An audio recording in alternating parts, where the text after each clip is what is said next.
inside each mind that is trying to listen to me today is a series of priorities trying to pull you in different directions. That's why I would really say, if you don't have to use your phone to write notes in church, don't. If you could write them down with your hand, do. Because maybe this can be one place where you don't get pinged and binged and dinged and you're not swiping anything or liking anything. Or maybe this can be one place where you don't have to get notified that nothing important is happening.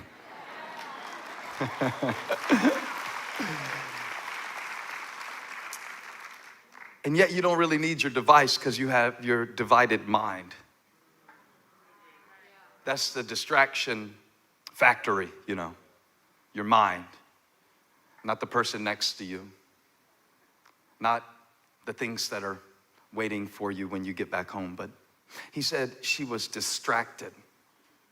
It wasn't her actions, it was her attitude. I'm going to stay there so you don't start feeling bad because you're overwhelmed. You don't start feeling guilty. I think guilt is the root of Martha's bad attitude in this passage, and I'll show you that because there are 5 characteristics, not of what is happening in the house, but what's happening in Martha's heart and the movie in her mind.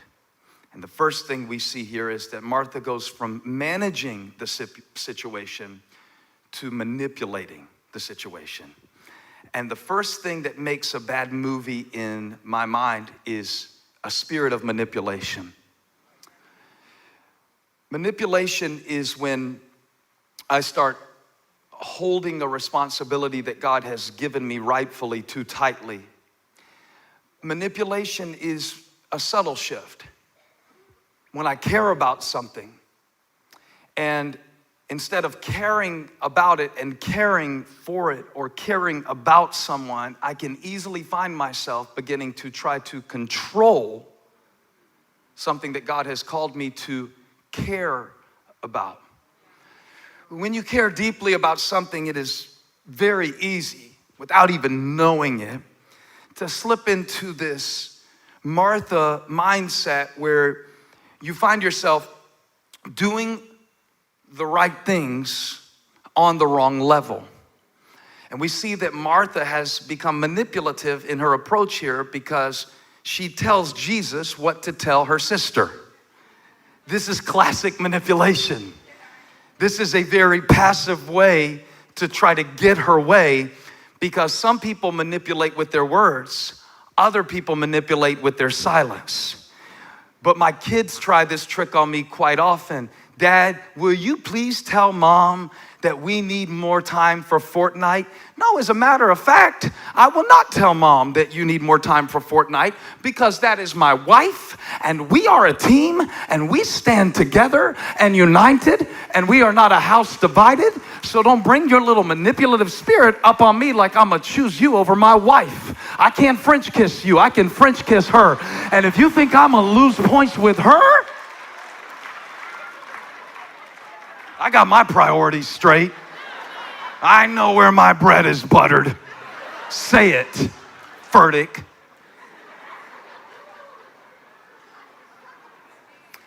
And I think Martha is manipulating because she's being manipulated.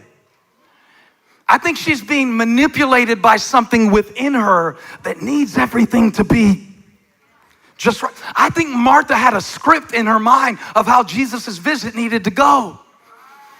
And in the script in her mind of how Jesus' visit needed to go, the movie in her mind, she needs Mary here and Jesus here and the pots here and the pans here and the fish here and the chicken here and watch this. Jesus rolls with 12 guys up into her home in Bethany, 2 miles from Jerusalem, and somebody has to make sure that something is on the table. Somebody has to manage this. I want to apologize for preachers who don't know what it's like in the real world.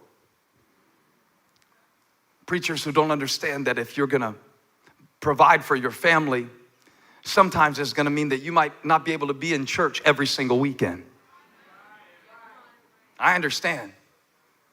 I understand this is a priority for you, but I understand you're not perfect.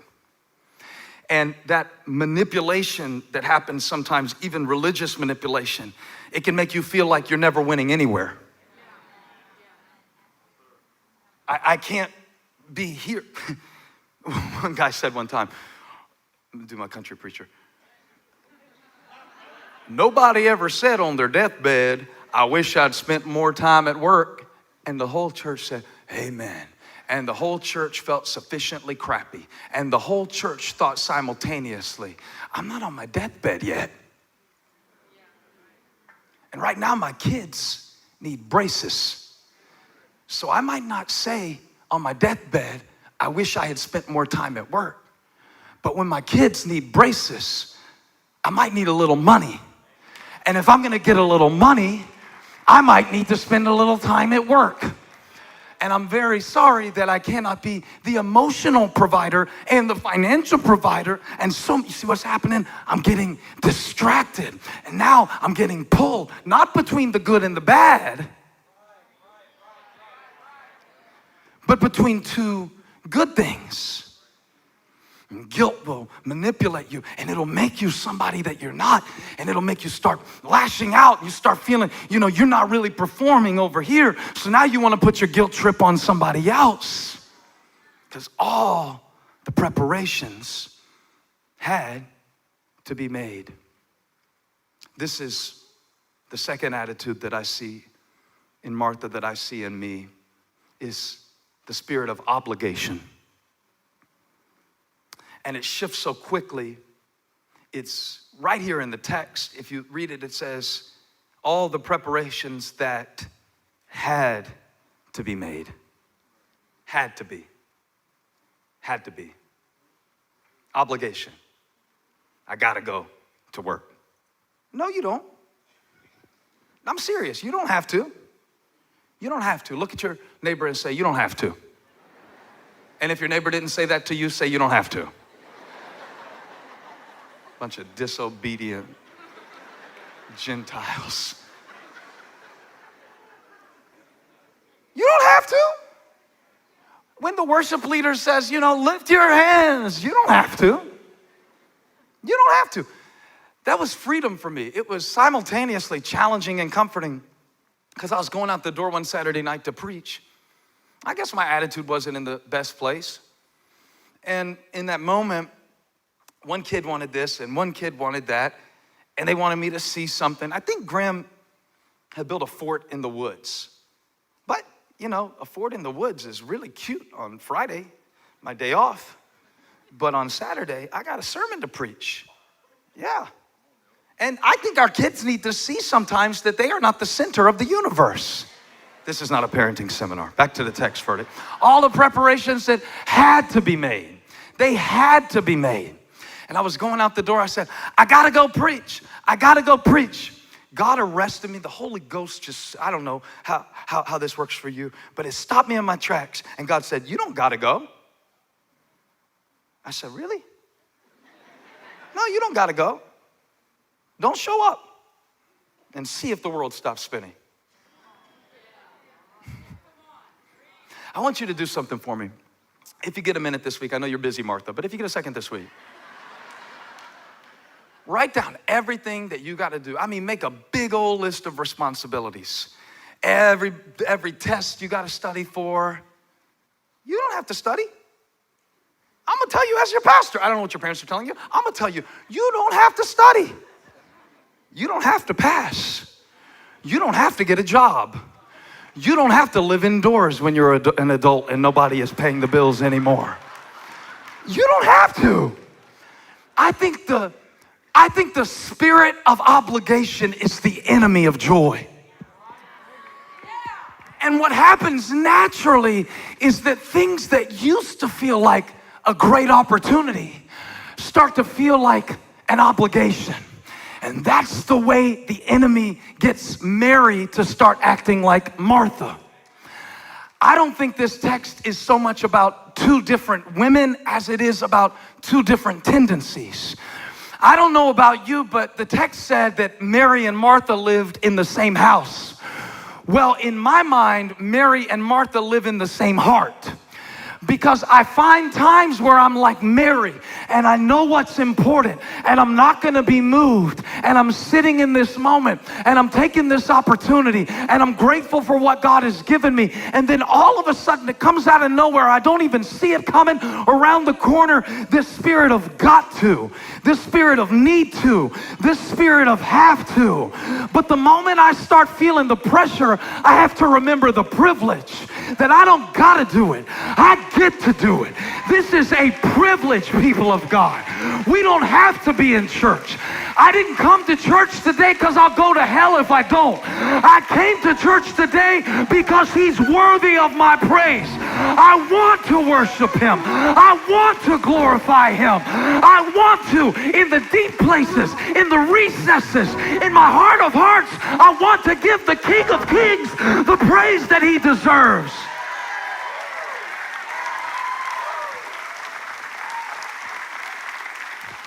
Please, don't ever come to this church because you got to. Don't ever come here because you got to. People trekking from Dansville to get here because they want to. Because I want to. Because I want to. Look at the person next to you, smile, say, I want to. I want to cook that meal. I want to scrub those dishes. I want to wipe those countertops. God gave me the counters to have a top to put on it. So I want to get to the place. I'm not there, but Martha, stay back. I'm having a Mary moment. I'm sitting here because I get to. Don't interrupt me with your have to. I want to. I get to. I'm going to. I'm about to. I'm fixing to. I get to do it. Now take 10 seconds and praise him like nobody's making you do it. If you don't want to, you don't have to. But if you're thankful that he called your name,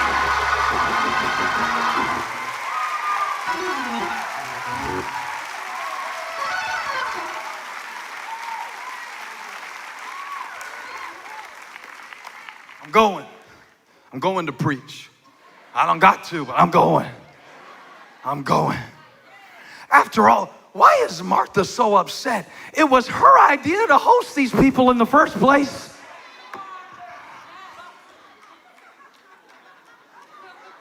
This is going to help all of us who have let our sense of obligation, which really emanates from a place of genuine desire to be responsible, but it's not our responsibility that Jesus rebukes. It's our heart. It's not our hustle. He likes to see you make the most of your day. But don't sit there at your kids' game because somebody else is at all their kids' games.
Some of y'all go to too many games.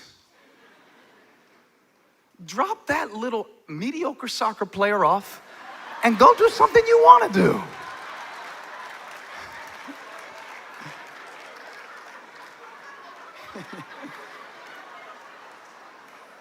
probably won't score anyway. There's not gonna be anything to video.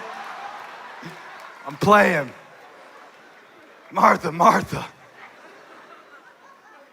You're running around doing all this stuff. We would rather you be here. We'd rather you be nice. And the food tastes bad. We're here to be with you. I don't think we believe that, so we got to do stuff for God. We could never believe that he cares more about us than he does about it. So what happens is we judge others. You ever done this before? You ever done this before? And now we have a courtroom called social media where we can deliberate all day. She thinks that actually looks good on her. She's too old to be wearing that. Somebody needs to tell her. Tell her. That's what Martha said. Tell her, Jesus. Tell her that dress is too tight. Tell her she's 53, not 15. Tell her.